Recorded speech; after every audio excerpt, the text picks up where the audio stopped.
of fundamental defense. So, ABCDs. I tell all my kids this all the time when it comes to defense. So, A, approach. B is break down our steps. C is contact. And then D is direct, so directing our attacker. So, I'm going to break down each of the ABCDs so that way you guys know what I'm talking about. So, approaching, A. So anytime we approach our attacker, we always want to be big.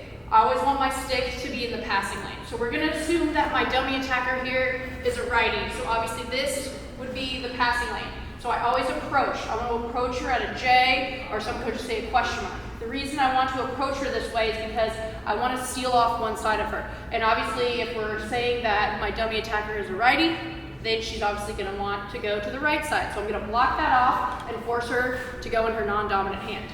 So, approaching in a J, we're big. Now B comes into play, so I want to break down my steps. The reason we want to break down our steps is because we always want to be on our toes.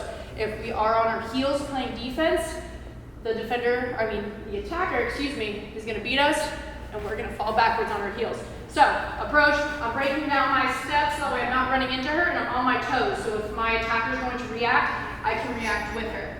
Now, the C, contact.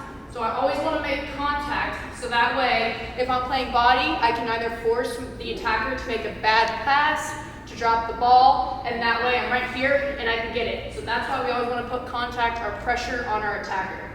And then the D is direct. So I'm closing off her right hand and I'm directing her to her left side. So that way I'm forcing her to go in her non-dominant hand, and hopefully she'll make a bad pass and I'll be ready for it. But that's the ABCDs of fundamental defense.